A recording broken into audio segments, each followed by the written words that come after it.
Si dans 10 ans, tu es toujours au même endroit, dans le même métier, et que tu n'as rien fait, alors que là, maintenant, tu sentais que ça n'allait pas. Et je me dis, mais non, mais je ne supporterai pas, en fait, de n'avoir rien fait. À partir de ce jour-là, où cette porte qui s'est ouverte, cette graine vraiment qui est, tiens, peut-être qu'il y a vraiment un souci avec le travail que tu fais, et qu'il y a peut-être autre chose à faire, là, je me dis, ah, mais peut-être que là, je vais réussir à trouver quelque chose qui me plaît. La petite voix, la petite voix, la petite voix, la petite voix. Bonjour, je suis Herveline et j'ai le plaisir de vous présenter La Petite Voix, le podcast qui donne la parole à celles et ceux qui nous font du bien. Ils sont psy, sophrologues, magnétiseurs ou autres et se consacrent à notre bien-être et à notre développement personnel. Que vous soyez sceptique ou convaincu, vous serez sûrement curieux de leurs histoires. Quel chemin ont-ils parcouru pour choisir ce métier dédié aux autres ? En quoi consiste leur pratique et que leur apporte-t-elle ? Voilà les questions que je vais leur poser lors de ces conversations intimes, sans blabla. Des conversations qui vont nous éclairer, nous inspirer. Si vous aimez ce podcast, dites-le moi avec des étoiles, des bonnes notes et des commentaires sur votre plateforme de podcast favorite. Ça aide vraiment à le faire découvrir à d'autres personnes. Retrouvez-moi aussi sur Facebook, Instagram et YouTube en cherchant simplement La Petite Voix le podcast. Alors, prêt à écouter La Petite Voix pour entendre la vôtre ? La Petite Voix le podcast, c'est parti !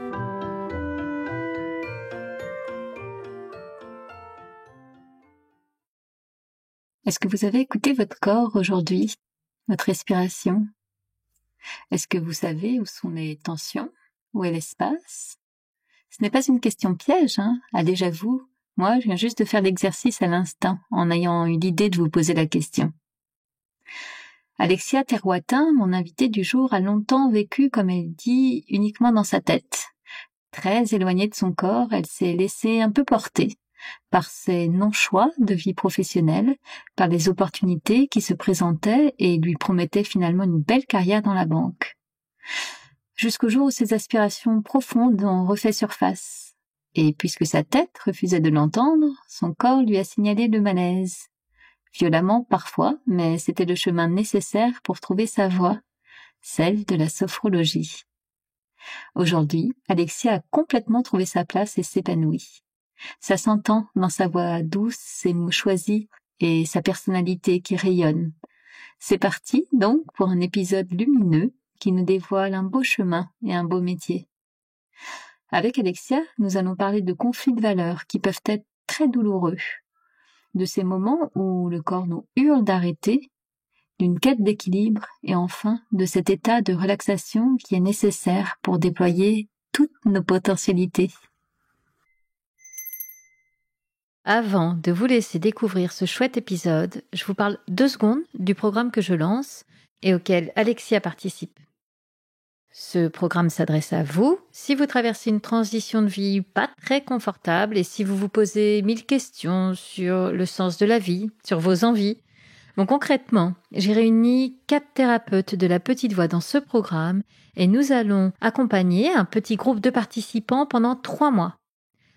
Au programme, il y aura des séances individuelles, des séances collectives, du coaching chaque semaine et des lives chaque semaine aussi pour échanger sur ces problématiques et vos avancements.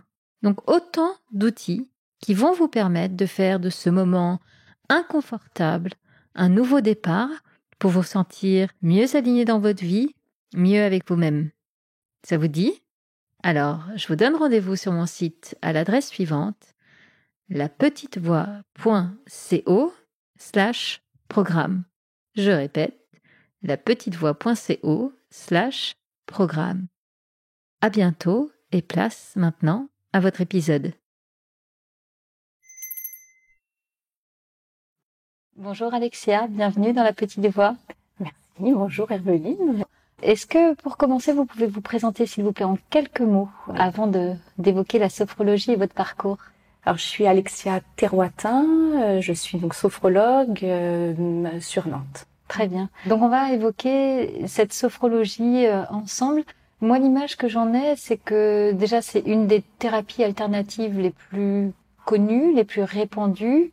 On associe beaucoup la sophrologie à la détente et à une forme de relaxation, aussi bien pour le corps que pour l'esprit, mais tout ça, vous le direz bien mieux que moi tout à l'heure, parce que là, c'est certainement très caricatural.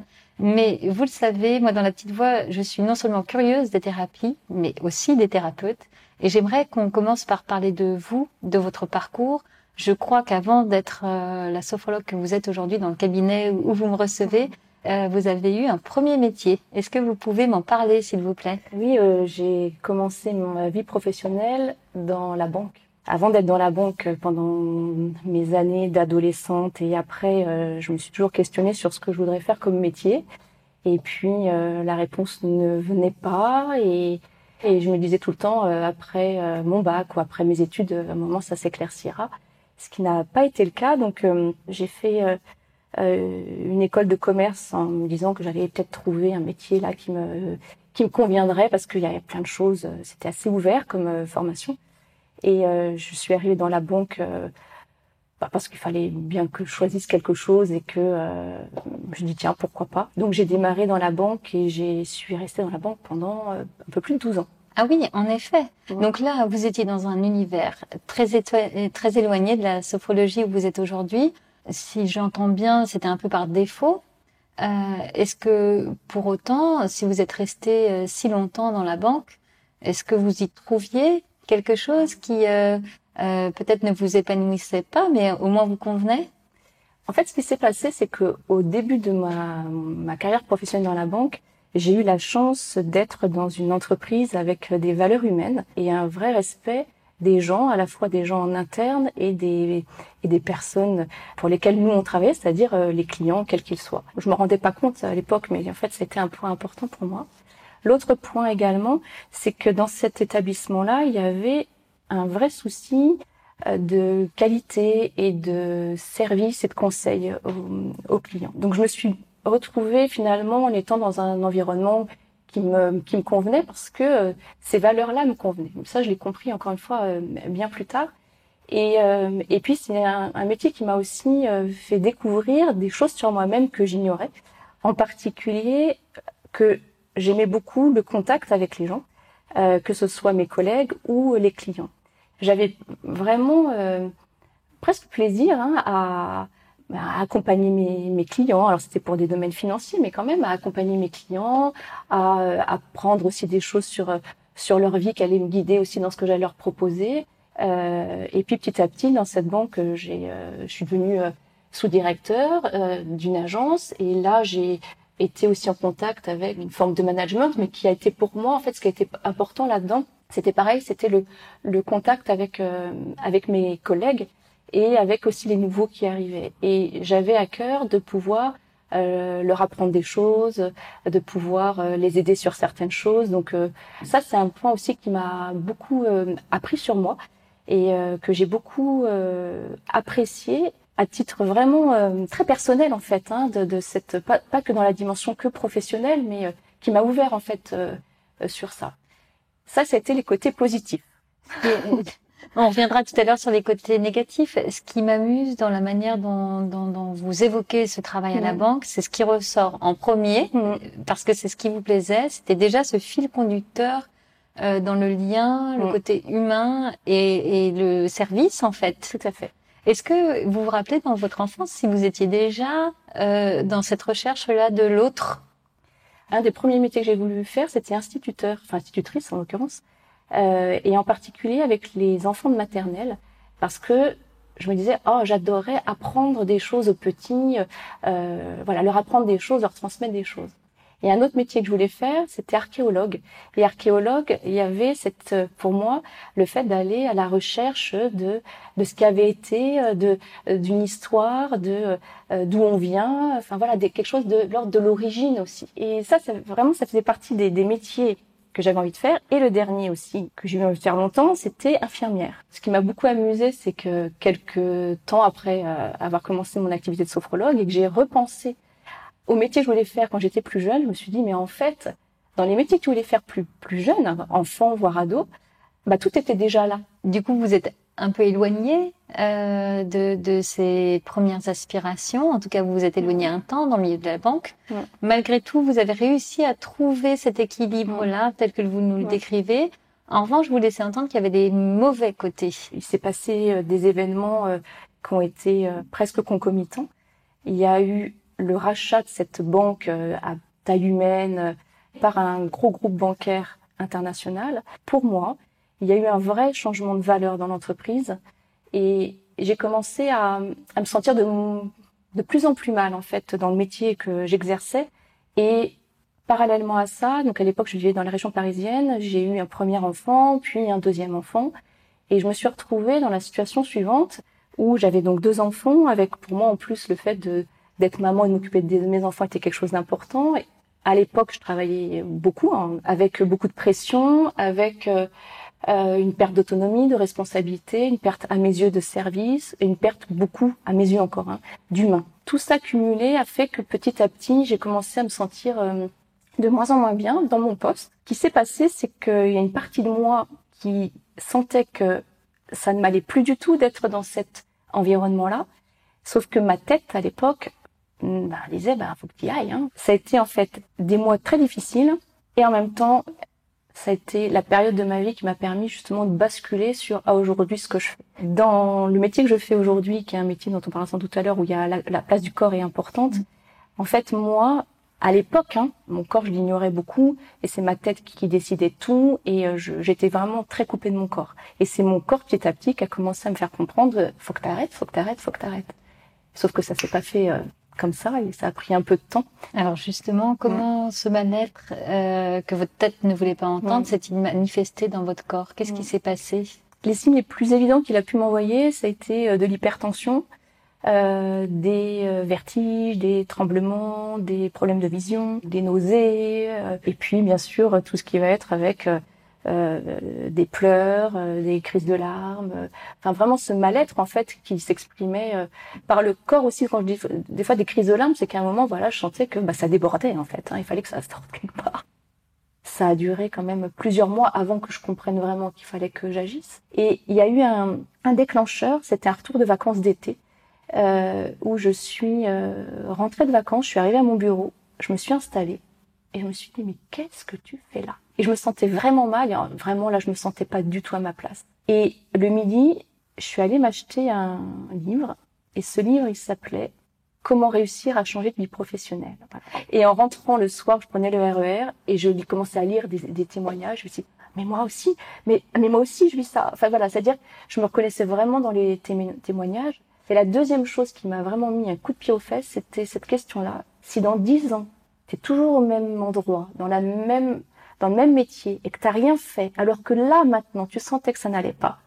Et je me dis, mais non, mais je ne supporterais pas en fait de n'avoir rien fait. Ce jour-là, je me suis dit, là, ça ne va pas. Tu sens bien qu'il y a des choses qui vont pas. Je sentais bien qu'il y avait un lien avec le travail, mais j'avais pas encore identifié les causes réelles et profondes. À partir de ce jour-là, où cette porte qui s'est ouverte, cette graine vraiment qui est, tiens, peut-être qu'il y a vraiment un souci avec le travail que tu fais et qu'il y a peut-être autre chose à faire. Là, je me dis, mais peut-être que là, je vais réussir à trouver quelque chose qui me plaît vraiment. En fait, donc, qui me plaît vraiment, c'est qui me correspondait vraiment. Et ce que j'ai fait, j'ai commencé une psychothérapie parce que je sentais bien que c'était le brouillard complet, que je n'allais pas bien, mais que j'arrivais pas à comprendre pourquoi. Et parallèlement, un audit de carrière pour aussi éclairer justement, ce métier que tu aimerais vraiment faire un jour, que t'as pas encore trouvé, peut-être que tu as besoin aussi d'être accompagné pour y voir plus clair. Et dans ce travail, en fait, de psychothérapie, c'est là que j'ai mis le doigt sur ce conflit de valeurs. Donc dans le cadre professionnel, là, c'était plus du tout les valeurs que j'avais. En fait, je m'étais pas du tout rendu compte à quel point d'être en conflit de valeurs, ça peut faire mal, mais vraiment très mal. Et qu'il y a une partie de nous qui nous dit, mais bouge-toi là, ça te va pas, t'es pas du tout dans ce qui te convient. Et puis après, en allant plus loin, en fait, dans ce qui n'allait pas à l'époque, c'était aussi un déséquilibre dans ma vie.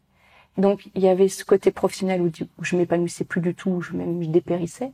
Et puis après, ce décalage aussi, toujours en termes de valeurs, entre, par exemple, les valeurs de famille, dont je parlais tout à l'heure. J'avais l'impression de ne pas suffisamment m'occuper de mes enfants, ou je rentrais trop tard, et en plus, j'étais dans un état forcément qui n'était pas extraordinaire, j'étais fatiguée, etc. Et donc, il y avait un déséquilibre profond. Et ce déséquilibre aussi, il était dans cette disharmonie entre la tête et le corps. Et grâce à cet épisode de ma vie et à mon corps qui me faisait comprendre ce que ma tête arrivait pas à comprendre, qui était ce conflit de valeurs et le fait qu'il y avait un autre sens à trouver, là aussi, j'ai commencé à me dire, il faut peut-être que tu équilibres un peu les deux. Que là, ta tête, elle prend trop de place et il y a peut-être aussi quelque chose à faire avec le corps en termes d'équilibre vraiment du coup très général. Hein. Par cette psychothérapie et cette audit de carrière, ben, j'ai petit à petit avancé. C'est-à-dire que cette période de ma vie m'a permis de me poser et de me dire, ok, vraiment poser les choses, quoi. Qu'est-ce qui se passe? C'est quoi ta vie là? Et qu'est-ce que tu veux en faire? Et ça, c'est devenu assez essentiel en fait pour moi. Donc là, la crise professionnelle était devenue une crise presque existentielle. Cette crise que je croyais être professionnelle était en fait une crise existentielle. Elle était rentrée par ce prisme-là du travail, mais venait bousculer toutes les dimensions de la personne que vous étiez. Ouais. J'ai oublié de vous demander, vous aviez quel âge quand vous avez entamé cette thérapie et ce travail? J'avais 35 ou 36 ans. Ok, donc là vous entamez cette thérapie. Oui. Vous vous rendez compte que vraiment il y a un vrai problème d'équilibre à retrouver, et notamment aussi un problème dans votre vie pro, mais pourtant vous continuez chaque matin à aller au travail. À quel moment ça a craqué? Parce que ma tête étant encore quand même très forte, je me disais, ben là, tu œuvres pour trouver quelque chose qui va mieux te correspondre, qui aura plus de sens. Donc pour l'instant, ben continue à aller au travail. La chose que j'avais pas mesurée suffisamment, c'est que l'environnement professionnel dans lequel j'étais, je dépérissais vraiment et j'étais vraiment très mal et je crois que j'avais déjà dépassé une certaine limite et ma tête de bon petit soldat me disait bon bah ok mais vas-y quand même. Et puis c'était une sorte de bah t'as peut-être pas le choix ou t'as peut-être pas le droit, qui était qu'une croyance hein, bien sûr. Et puis je travaillais sur moi mais c'était encore très noir. Et dans cette audit de carrière ben ça c'est pas comme ça que ça se fait, hein. Ça demande du temps, ça demande beaucoup d'introspection, ça demande beaucoup de remise en question. Et la période dont je parle là, ça a duré presque 1 an. Pour moi, c'était le trou noir en face avec plein de points d'interrogation. Est-ce que tu vas vraiment trouver quelque chose qui te plaît? En même temps, il y a une petite voix à l'intérieur de moi qui me disait crois à ça. Et donc ça, c'est quand même très très difficile à vivre au quotidien. Et donc c'est là que mon corps a continué à m'envoyer des signes plus forts. Où je me suis fait arrêter donc une première fois pour hypertension dont j'avais parlé. Puis après, j'y suis retournée quelque temps. Et puis, à nouveau, plein de signes. Et toujours le mal-être qui était là. Et au bout de quelques temps encore, je dépose mes enfants à l'école. Je vais au RER. Et là, pareil, dans la rue, je sentais mon cœur battre la chamade. Je me disais, là, je vais vraiment m'écrouler aujourd'hui, c'est pas possible. Et je dis, bon, j'y vais quand même. Donc, je monte dans le RER. Je fais un arrêt. Et là, j'étais dans le RER. Je me dis, il faut qu'il s'arrête. Et là, je me sentais vraiment très mal. En fait, en y repensant, c'est comme un danger, voilà. Comme s'il y avait un danger. Et qu'il fallait vraiment que je sorte de là. Et les portes s'ouvrent, donc je me précipite dehors, et sur le quai, je me dis, qu'est-ce que je fais là? Et là, je dis, non, mais je rentre. Et donc, j'ai fait demi-tour, et je suis plus jamais retournée, en fait, au travail. Mais vraiment, moi, maintenant, avec le recul, hein, pour moi, mon corps, il m'a sauvée. Ce jour-là, il m'a dit, écoute, ça suffit maintenant. Je t'ai envoyé plein de signes, tout ça. Tu veux pas me faire comprendre? Maintenant, arrête. Je pense que si j'étais encore allée, il m'aurait fait encore comprendre et de plus en plus fort. Enfin, maintenant, j'en suis persuadée. C'est que quand on veut pas entendre certains signes, et bien après, le corps, il continue à essayer de faire comprendre. Et après, j'ai eu la chance vraiment. Enfin, moi, dans ma vie, j'ai eu beaucoup de chance au niveau des rencontres.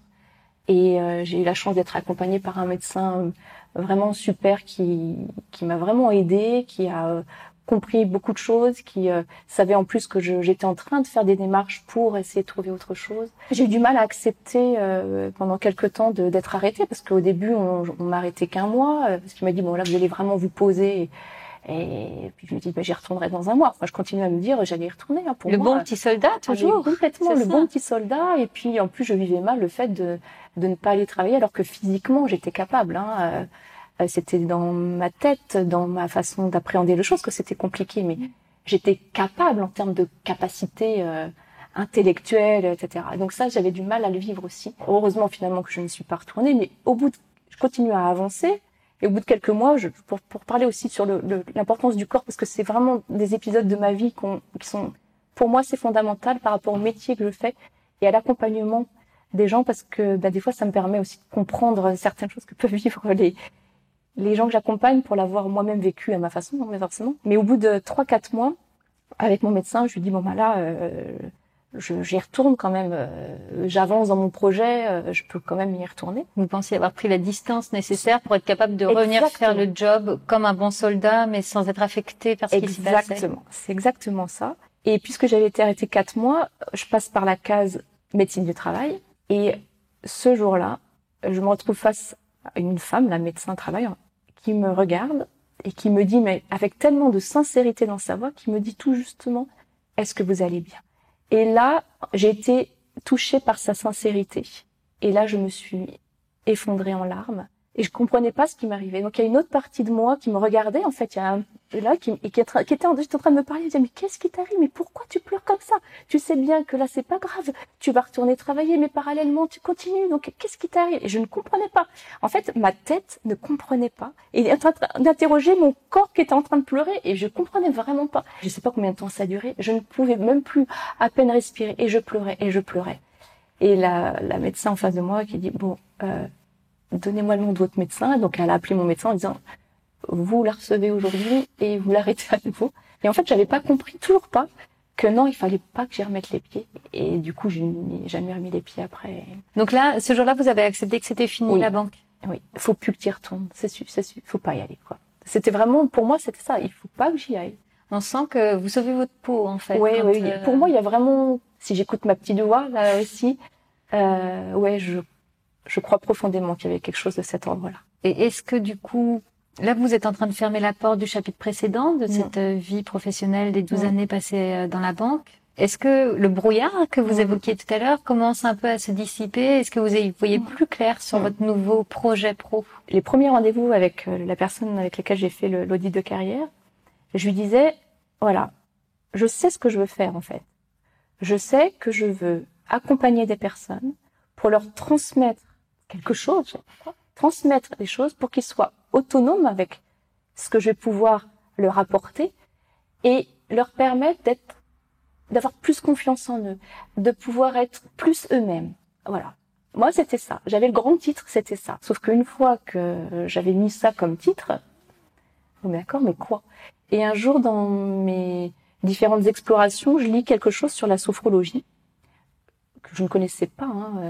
Et ce que je lis, je me dis, ah mais attends, mais ça correspond vraiment à ce que j'ai envie de faire, ça. Il y avait, dans ce que j'avais lu, il y avait à la fois cette notion pour moi de transmission, d'accompagnement, le fait aussi de l'autonomie de la personne qu'on accompagnait. Il y avait des thèmes comme la confiance, le bien-être, mais bon, pour moi c'était surtout en plus, oui, le fait d'apprendre à être bien par soi-même, quoi. Et quand j'ai commencé à me renseigner un peu plus sur ce qu'était la sophrologie, sur comment on accompagnait les gens, ce que les gens y trouvaient, etc. Et là, c'est ce jour-là que ça s'est éclairé. C'est-à-dire ce jour-là, j'ai vraiment eu ce sentiment, cette impression d'avoir la pièce du puzzle qui me manquait. Il y avait une évidence. Ah, mais alors là, une évidence comme j'en ai jamais ressenti avant. Et quand cette pièce du puzzle s'est mise, c'est comme si le brouillard que je ressentais depuis des mois, voire des années, s'éclairait tout d'un coup. Avec cette évidence, quelque chose que je n'avais jamais connu auparavant, c'était la notion de confiance. Et ça a été pour moi mais quelque chose de très puissant parce que j'avais cette confiance mais vraiment profonde que mais oui c'est ça. Mais je sais même pas comment l'expliquer avec des mots tellement c'était à l'intérieur de moi. Et d'une confiance, mais jamais j'avais ressenti une confiance pareille. Et de me dire mais c'est ça. En fait, on a l'impression que vous avez étudié plein d'options avec votre mental, Ouais. et que tout d'un coup, c'est le cœur qui parle. Exactement. Et là, ça va tout nettoyer autour et ça va s'imposer sans questionnement finalement. C'est exactement ça. Pour moi vraiment, c'est une évidence et la confiance qui va avec. Qui a été importante pour moi cette notion de confiance parce que il y a quelques années où plein de gens dans mon entourage je connaissais même pas la sophrologie, il y a plein de gens qui me disaient mais attends mais c'est quoi ce truc et tu vas faire ça et tu quittes la banque pour ce métier-là et tu sais même pas si tu vas pouvoir gagner ta vie et voilà donc j'ai eu beaucoup d'incompréhension autour de moi donc heureusement j'avais autour de moi aussi dont mon conjoint des personnes qui croyaient en moi et en mon projet mais cette confiance que je ressentais elle a été essentiel pour m'aider à y aller, j'avais presque envie de dire contre vents et marées. Donc du coup, Vous avancez, évidemment, là, tout de suite, le chemin, c'est clair. Vous entamez une formation? Oui. Déjà, j'ai essayé aussi de sentir quelle école j'avais envie de faire. Et donc, j'avais fait comme une sélection de, je crois, 6 écoles à l'époque. Et donc, je suis allée me déplacer dans chacune des écoles pour essayer de me dire, laquelle je choisis, dans laquelle j'ai envie de faire cette formation. Pour moi, c'était quand même en plus très important. Je changeais de voie professionnelle. Et donc là aussi, c'est là que j'ai essayé, je commençais, c'était des balbutiements dans le fait de m'écouter, en fait. Et donc, en allant à la rencontre de ces écoles et des directeurs ou directrices de ces écoles, de sentir aussi où est-ce que j'ai envie d'aller. Et donc, j'ai commencé ma formation à Rennes, en fait, à une école qui est à côté de Rennes. Cette formation a duré 2 ans, sachant que quand j'ai démarré cette formation, au début, je me suis dit, il me faudrait une formation la plus courte possible, comme ça, j'apprends ce métier, et puis après, je me lance. Et il y a une personne, je me rappelle, qui était, elle, sophrologue aussi, mais elle faisait pas de la sophro comme je fais, c'était plus de la sophro-analyse, et qui m'a fait comprendre, mais vous savez, là, le métier que vous allez apprendre, j'avais pas encore tout saisi, le métier que vous allez apprendre, c'est pas un métier théorique, il y a besoin d'un temps d'intégration personnelle, il y a besoin de temps. Et après, je me suis dit, mais oui. Et une formation de sophrologie en 6 mois, comme ça existe aujourd'hui, il n'y a pas ce temps. Parce qu'en fait, c'est un vrai travail sur soi-même. Il y a aussi, en étant en formation en sophro. En fait, quand j'ai démarré le premier stage, je me suis surprise à comprendre, mais la première personne qui va bénéficier de la formation, c'est moi. Pareil, je l'avais pas intégré ça. Parce que il y a bien sûr il y a un peu d'apport théorique et tout ça, mais il y a beaucoup de pratique, donc d'expérimentation sur soi-même. C'est une formation qui passe par une intégration vraiment très personnelle pour pouvoir après le transmettre aux autres. Donc, vous avez suivi ces 2 années de formation. Est-ce que c'est à ce moment-là que vous déménagez à Nantes? Est-ce que ça correspond aussi à cette envie d'autre chose, le fait de quitter Paris?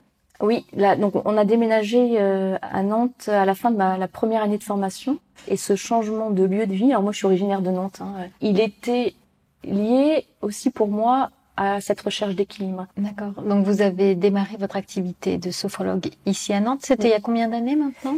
J'ai démarré en janvier 2012. Donc ça fait 7 ans et demi, presque 8. C'est ça. D'accord. Donc vous êtes installé ici. Est-ce que on va parler maintenant un peu de votre métier? Est-ce que vous pouvez définir avec vos mots ce qu'est la sophrologie? Alors je vais dire vraiment avec mes mots à moi.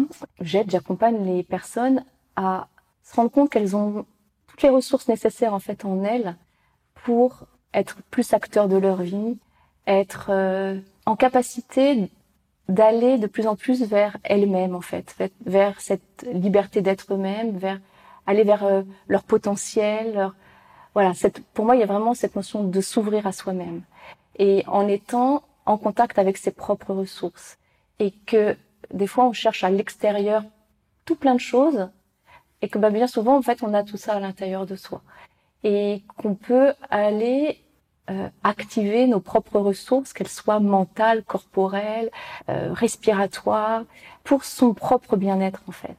C'est ça qui est intéressant dans la sophrologie, et vous l'avez déjà évoqué en parlant de votre propre cas, c'est qu'on travaille beaucoup le lien entre le corps et l'esprit et la psyché en fait. Il y a vraiment cette recherche d'équilibre, d'harmonie entre le corps, le mental. Moi, j'y intègre aussi les émotions. On est un tout. Et comment ce tout, on peut aller vers cet équilibre-là. D'équilibre entre, surtout que moi qui viens d'un mon vécu d'une tête très importante avec un corps qui était inexistant et justement dans mon cheminement, cette reconquête, peut-être même cette quête, cette conquête de l'équilibre entre la tête et le corps a été pour moi essentielle et la sophrologie est une des méthodes qui aide à aller vers cet équilibre-là. La sophrologie, moi j'associe vraiment ça à des techniques de détente et de relaxation. Est-ce que c'est le cas? La détente et la relaxation va être le chemin d'accès. C'est aussi, alors ça peut être pour certaines personnes déjà énorme d'aller vers cet état-là.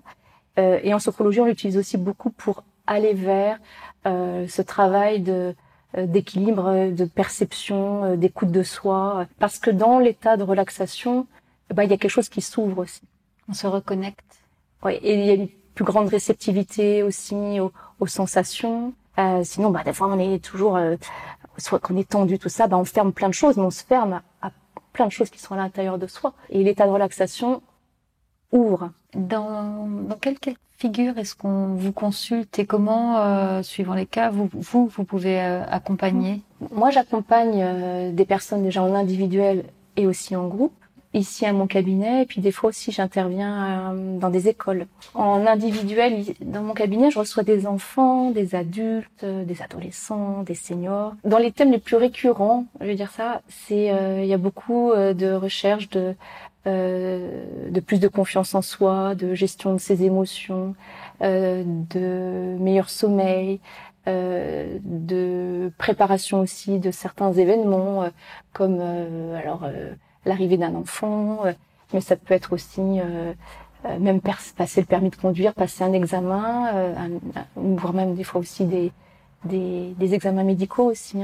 tout ce qui va être dans la préparation à un événement qui peut être angoissant, stressant, et pour permettre à la personne de savoir à la fois retrouver plus de calme, retrouver sa capacité aussi à gérer la situation. J'accompagne aussi pas mal d'enfants pour soit des problèmes de sommeil, des soucis de concentration, ce qui est gestion de colère ou d'émotions diverses et variées. Et puis après, ça peut être des gens qui ont envie de moins subir certaines situations de leur vie.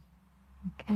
Est-ce que vous pouvez nous donner un exemple précis d'une personne que vous avez accompagnée, qui est venue vous voir au départ avec une problématique, et nous expliquer comment vous l'avez accompagnée, sur combien de temps et avec quels résultats?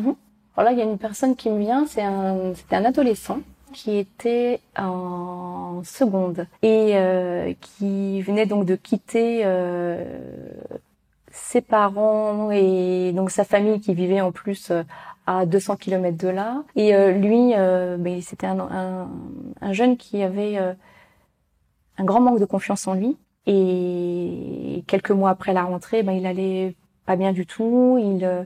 Sa confiance dégringolait. Donc je l'ai accompagné sur, je crois, 7 ou 8 séances. Et son objectif, en fait, c'était de retrouver confiance en lui. Ce qu'on a beaucoup travaillé tous les deux, ça a été la première chose que j'ai faite avec lui, c'était ses ancrages et sa posture. C'était un jeune qui, quand il se mettait debout, il avait toujours les épaules vers l'avant, les mains derrière le dos. Et donc, je lui ai fait comprendre petit à petit que déjà dans sa posture, il était dans une posture prise de soumission. Là, pour lui, on a travaillé la verticalité, d'apprendre à être plus droit, d'être bien ancré dans le sol, de trouver vraiment son équilibre déjà dans son corps. Ensuite, on a aussi mis l'accent sur la respiration, donc de respirer, d'apprendre à respirer en particulier avec le ventre pour l'aider à la fois à se poser, à s'ancrer, à se calmer par rapport aux événements qu'il était en train de vivre et de trouver déjà du calme en fait à l'intérieur de lui.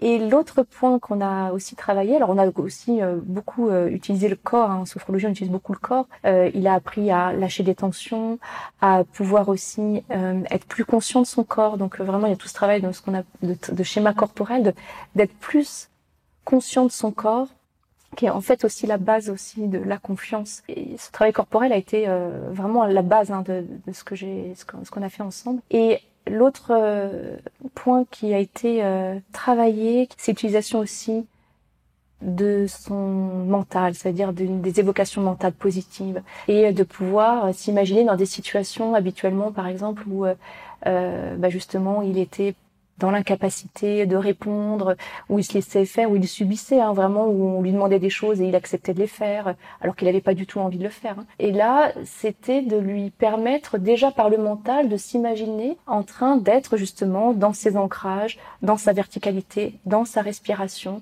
et dans cette capacité à s'adapter à ce qu'il était en train de vivre, en étant plus lui-même et conscient des ressources qui étaient là pour l'aider à répondre, à dire non. En fait, ce n'est pas vous qui lui dites quoi faire. En revanche, vous lui donnez les manettes pour que lui reprenne un peu les commandes et puisse du coup s'affirmer, se respecter et avoir confiance en lui. C'est ça, c'est se rendre compte que on a en soi les ressources pour. Et que j'ai pas besoin qu'il y ait quelqu'un qui le fasse à ma place, ou j'ai pas besoin d'attendre d'aller mieux pour. Non, bah voilà. Et avec tout cet apprentissage en fait, et cette intégration de ce qui a été appris, j'ai cette autonomie dans ma vie, où que ce soit, avec qui que ce soit. C'est à moi, je sais le faire. Donc puisque je l'ai fait une fois, je vais pouvoir le refaire et puis le refaire.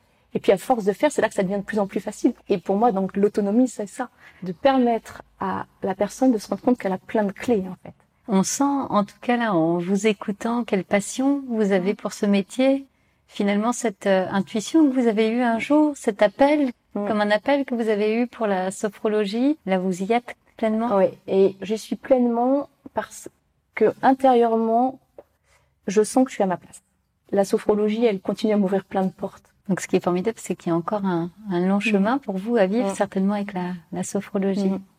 J'ai quelques questions traditionnelles pour clôturer notre entretien, Alexia. Ma première question, qui fait référence au titre de ce podcast, j'aimerais savoir si vous vous sentez connecté à votre petite voix. La réponse est oui, et de plus en plus. Et à aujourd'hui, je me surprends régulièrement quand il y a une situation ou quelque chose que je ressens, ou une situation par exemple où je devais devoir faire un choix, ou même des fois, hop, je me stoppe, je ferme les yeux, je me recentre et je suis dans qu'est-ce que tu ressens là? Je lui laisse de plus en plus de place, et je l'écoute de plus en plus. Est-ce que vous auriez un livre à nous conseiller qui vous a accompagné dans votre cheminement, justement? Le premier livre qui m'a vraiment aidée, c'était à cette époque où je commençais à me poser des questions justement sur cet équilibre entre la tête et le corps. Je lis le livre de David Servan-Schreiber qui s'appelle Guérir. Donc c'était vraiment pour moi le premier livre dans ce thématique-là que je lisais. Et ce livre, il m'a beaucoup éclairé justement sur cette notion d'équilibre, sur ce champ aussi de l'émotionnel, sur ce que pouvait générer un déséquilibre et sur le fait qu'on pouvait agir pour aller vers l'équilibre. Et c'est suite à la lecture de ce livre que j'ai commencé à faire du yoga pour aller justement vers une reconquête de mon corps. Alors ce sera peut-être la réponse à la question suivante, le yoga. Est-ce que vous avez un rituel bien-être quotidien?